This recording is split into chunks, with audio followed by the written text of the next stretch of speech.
గతంలో నేను శాసనసభ్యునిగా ఉన్నప్పుడు పోయినసారి మాకు అడుగడుగున అడ్డంకులు సృష్టించిండ్రు, మాట్లాడే అవకాశం ఇవ్వలేదు, సమస్యల గురించి మాట్లాడే అవకాశం ఇవ్వలేదు. కానీ నేను మన ప్రభుత్వం మీరు సహకరించి ప్రతిపక్ష సభ్యులకు సమయం ఇవ్వాలి, ప్రజాస్వామ్యాన్ని కాపాడే విధంగా వాళ్ళందరినీ కూడా వాళ్ళ గొంతు నొక్కేయొద్దని చెప్పి నేను మిమ్మల్ని అభ్యర్థించినా నేను సహకరిస్తానని కూడా చెప్పిన అధ్యక్ష. కానీ ఈరోజు మొదటి రోజు నుంచి వాళ్ళ ప్రవర్తన చూస్తుంటే వాళ్ళ మాట్లాడే విధానం గవర్నర్ ప్రసంగం మీద కూడా చూస్తుంటే ఎంత అధికారంలో పర్మనెంట్గా ఇక్కడనే ఉంటాం అనుకున్న వాళ్ళు ప్రజలు ఇచ్చిన షాక్ ట్రీట్మెంట్ తోటి అక్కడికి పోయిన తర్వాత మతి భ్రమించి ఫ్రస్ట్రేషన్లో ఏం మాట్లాడుతారో అర్థమవుతలేదు అధ్యక్ష.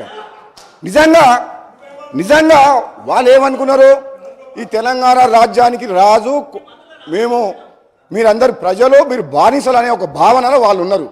కానీ ఈ ప్రజలు వీళ్ళు ఇన్ని పనులు గొప్ప పనులు చేసినామని చెప్పిన తర్వాత కూడా వీళ్ళ అహంకారమైన మాటలు చూసి బుద్ధి చెప్పాలని ఇక్కడ ఉన్న వాళ్ళని అక్కడికి పంపించారు అధ్యక్ష.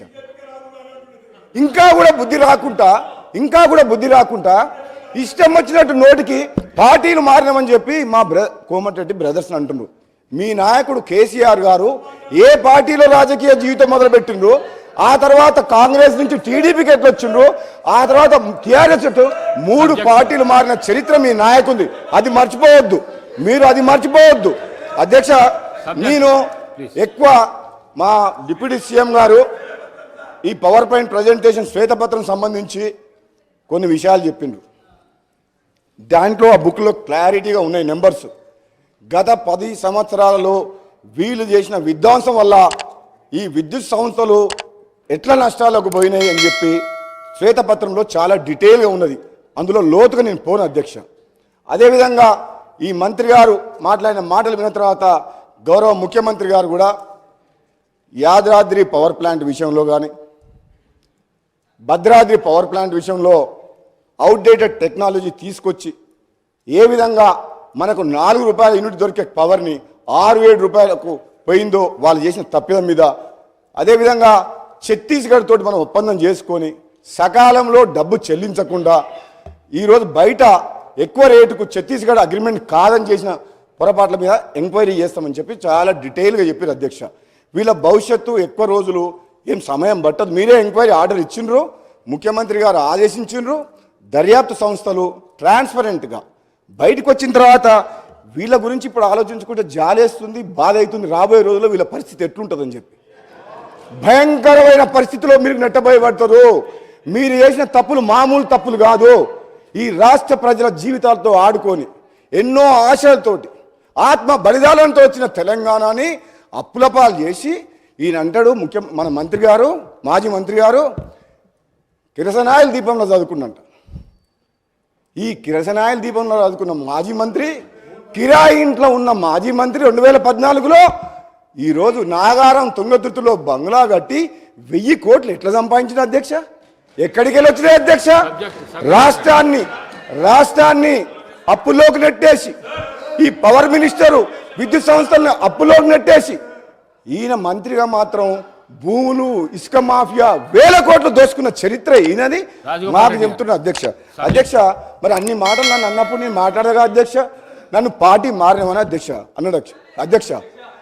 ఈ పార్టీలో ఉన్నా ఆ పార్టీలోకి పోయినా ప్రభుత్వ వ్యతిరేకంగా పోరాటం చేసి నా ఆశయం లక్ష్యం ఒకటే అధ్యక్ష, ఈ కుటుంబ పాలన పోవాలి, నియంత పాలన పోవాలని తెలంగాణ సమాజం మొత్తం తెలంగాణ ఇచ్చిన కాంగ్రెస్ పార్టీ వైపు చూస్తే మళ్ళీ కాంగ్రెస్ పార్టీకి వచ్చిన మీకు అర్థం కాలేదా?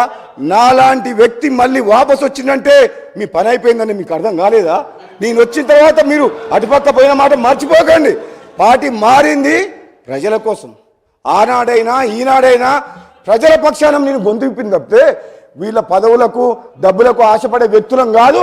మీలాగా వంగంగి దండాలు పెట్టి జీవుతులని చెప్పి మీ మాజీ ముఖ్యమంత్రి గారి దగ్గర పదవుల కోసం నోరు మెదపలేని వ్యక్తులు అధ్యక్ష. వీళ్ళు నిజంగా ఒక్క మాట చెప్తా వీళ్ళకు అధ్యక్ష. ఈరోజు విద్యుత్ సంస్థలు కానీ నీటిపారుదల ప్రాజెక్టులు కానీ ఈ మంత్రివర్యులు, ఈ ఎమ్మెల్యేలు, అధికారులు ధైర్యంగా మాజీ ముఖ్యమంత్రి గారి దగ్గర ధైర్యంగా చెప్పలేకపోయారు కాబట్టి ఈ అనర్థం జరిగి ఈ రాష్ట్రం అప్రపాలైంది. మీకుందా ఆ ధైర్యం? ఈరోజు మా గౌరవ ముఖ్యమంత్రి గారు ఉన్నారు అధ్యక్ష, ఒక యువకుడు.